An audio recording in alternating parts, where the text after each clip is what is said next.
You're never going to believe who steps out of the woodwork. You're putting your future on the line to protect Christina for what? Are you suggesting that someone altered Heather's test results?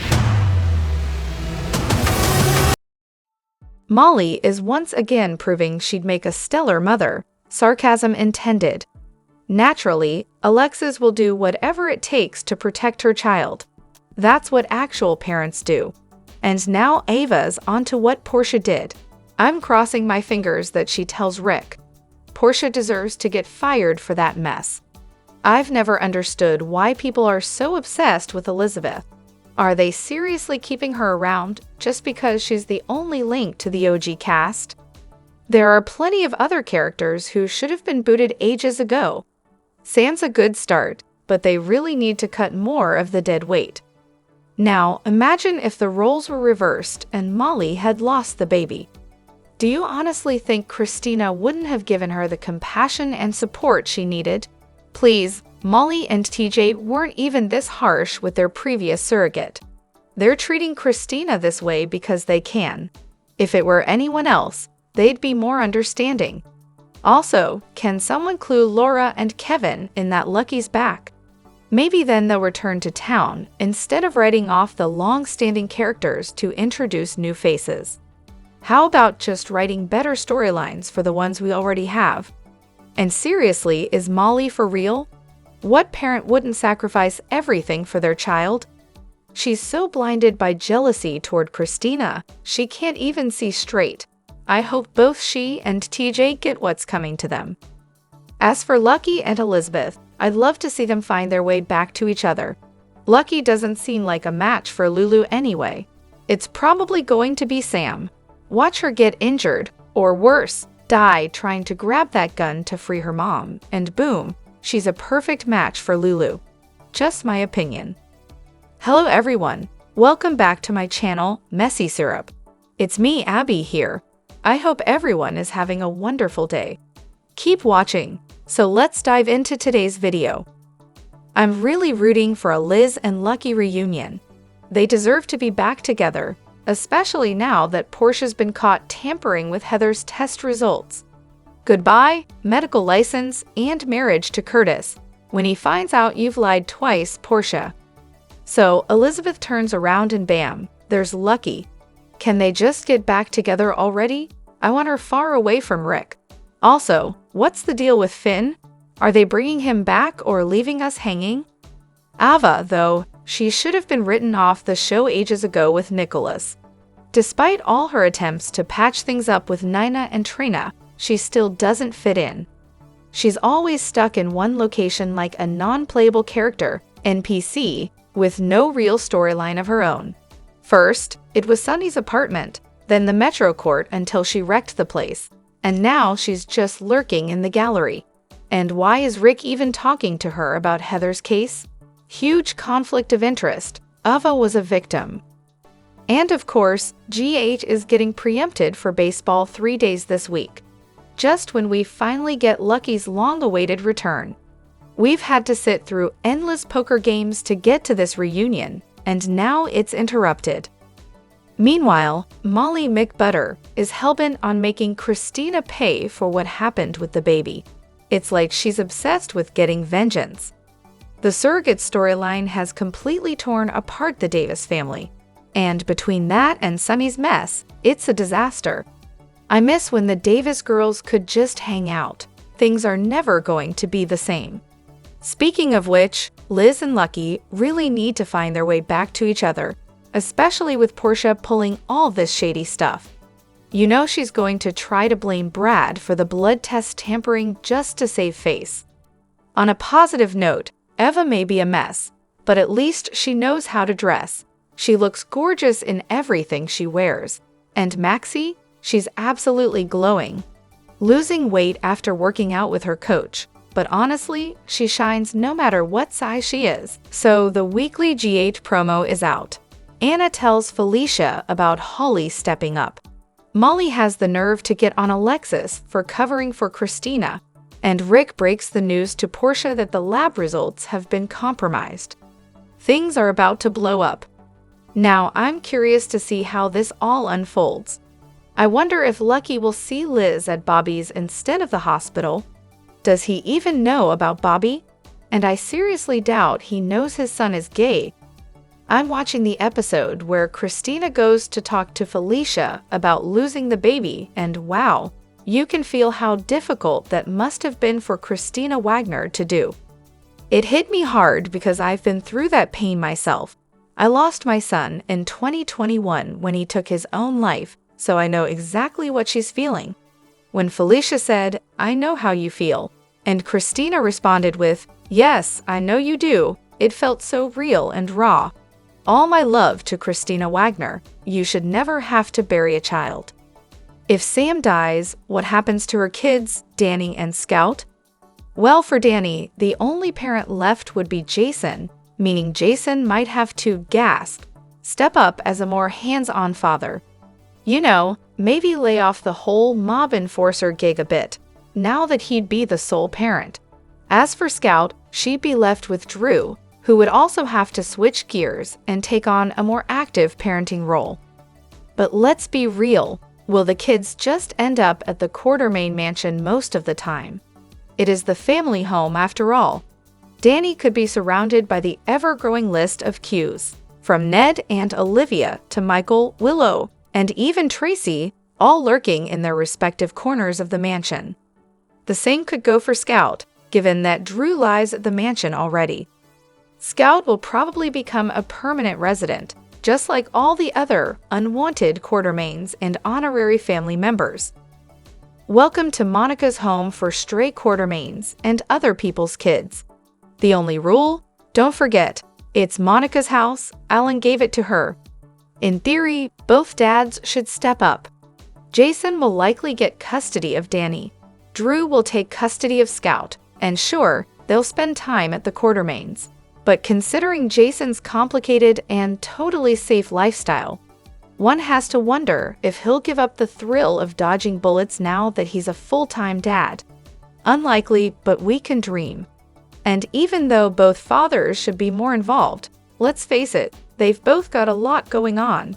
So chances are Danny and Scout will be getting more quality time with the rest of the Qs than with their own dads. After all, what's a Quartermain kid without a little chaos? Oh boy, where to even start with this train wreck of a scene? Let's talk about Anna first, GA's very own Wonder Woman since the 80s, suddenly thinking she's on her deathbed. Really? I mean, I expect that kind of doom and gloom talk from Jason, not from her. Whoever wrote that needs a serious timeout. Sit in the corner and think about what you've done. But let's get to the real issue. The kiss. Nope. Nope. Noppity nope nope. I'm pretty sure even Finola Hughes and Steve Burton read that script and cringed, thinking, this can't be real. A kiss between these two? That's like breaking the sacred rules of daytime TV. It's wrong on so many levels that it makes Drew and Willow look like the couple of the century, and that's saying something. I get it, I really do. The writers want to shove Jason into some morally gray area, stuck between the light side with Anna and the dark side with Sonny. Sure, Sonny just casually murdered an FBI agent, no big deal. So they want to throw Jason into some moment of passion with Anna to complicate his life even more. But seriously, no, just no. In fact, I'm drafting an official letter on some very official stationery, demanding that whoever thought this up immediately stop writing for the show. Effective now. Finola, if you're reading this, they used the wrong take, right? We get it. You and Steve were just goofing around, having a laugh, and someone grabbed the wrong tape. Go tell Frank we need a redo next week, and all will be forgiven. Steve, you have legions of fans. Flex that muscle. We'll pretend this whole thing was some weird fever dream of Lucky's and move on with our lives. And the age thing? Let's not even go there. Jason and Robin are practically the same age, only a year or two apart. But Anna and Jason? It's like throwing Emma's grandmother into a relationship with Danny or Jake's dad. Nope, not happening. OG fans aren't just going to forget Jason and Robin's history to make room for another notch on Anna's love interest belt. And what was with Anna being written like some sniveling, scared mess in that scene? Since when did the writers decide to strip her of her legendary toughness? She's Anna Devane. Honestly, it's fine if Anna stays single for a while. In fact, it's more than fine, it's needed. Just please, let's pretend this whole Jason Anna thing never happened. Oh, Brad Cooper, my dear punching bag of General Hospital. It's as if the writers gather around, cackling like witches, plotting new ways to absolutely ruin his life. We need someone to take the fall for Portia tampering with Heather's test results. Who's been due for a good character assassination? Oh right, Brad. Seriously, they must have a hotline to the misery gods. Because every time Brad thinks he might finally catch a break, they're like, hold my beer, let's throw him under the bus again. How much suffering can one man endure? Brad has officially become the curl plus thee for everyone in Port Charles who messes up. Mess with medical records, blame Brad. Steal a baby, oh you guessed it, Brad again. At this point, I half expect them to pin the Zodiac killings on him. Poor guy can't even stroll into Kelly's diner without someone throwing shade. Hey Brad, haven't seen you since the last time we blamed you for ruining someone's life. You doing okay? What's next? Are they going to hold him accountable for the writer's utter lack of originality? At this rate, Brad's probably responsible for everything from global inflation to the Bermuda Triangle. You know the usual. I'm just waiting for the day when they go all in and have him take the fall for every unsolved mystery ever. JFK assassination? Yep, that was him. Area 51 cover-up? Sure, why not?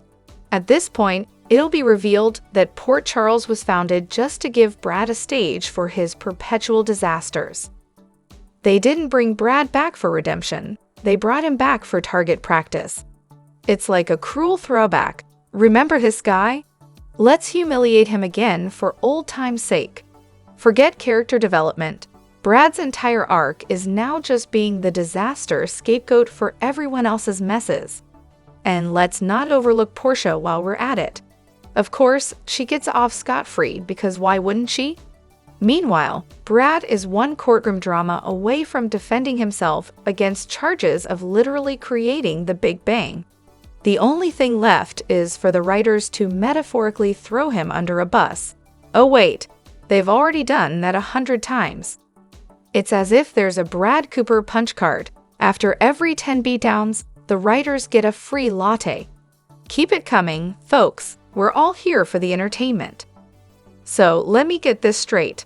The whole Tracy and Cody situation is because Cody reminds her of Luke. Seriously? I mean, I just started watching General Hospital again after more than a decade away, so I'm not exactly caught up on every detail. But I've picked up enough from my mom, who's been a devoted viewer, to know who's who. And I've always loved the Spencers, Luke, Lucky, Bobby, Lulu, so whenever one of them pops up, my ears perk up. But did I really hear that right last week? Tracy thinks Cody is anything like Luke. How does that even make sense? I like Cody well enough, especially since they made him Mac's son instead of just another one of Sonny's kids. But I've never looked at him and thought, ah yes, there's the spirit of Luke. And now Cody's showing up at Lulu's bedside, wondering if he's going to get tangled up in the Spencer family drama too. Honestly, when Tracy said that Cody reminded her of Luke, I couldn't help but think, run, Lucky, run. With the way Cody's been acting and channeling Luke lately, he might want to steer clear of the Quartermains, or he's going to find himself on Tracy's radar in a big way.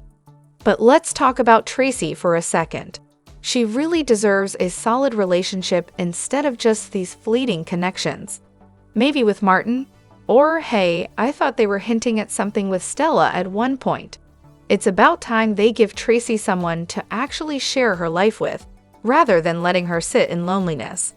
And can we talk about bringing back Dylan? It's crazy that they're reviving so many other characters without bringing him back.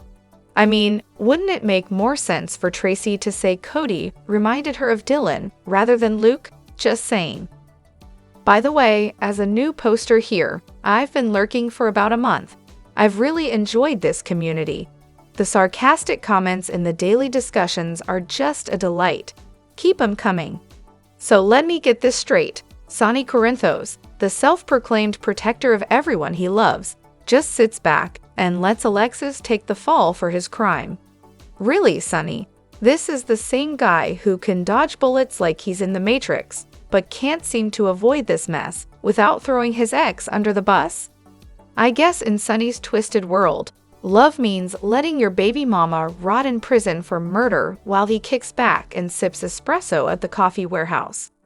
Meanwhile, Alexis is probably in her jail cell thinking, I can't believe I slept with this guy twice. And let's be real, Alexis must be kicking herself, thinking, why on earth did I throw the gun off the bridge without even thinking it through for 2 seconds? What was I hoping for? Some kind of dramatic flair? And while she's at it, she's likely wondering, where are Laura and Kevin when you need them? Talk about a rough day in Port Charles. Drop your thoughts in the comment section below. Do you agree or disagree? Don't forget to like, subscribe, and hit the notification bell for more updates. Your opinions matter, and I will see you in the next video. Thank you.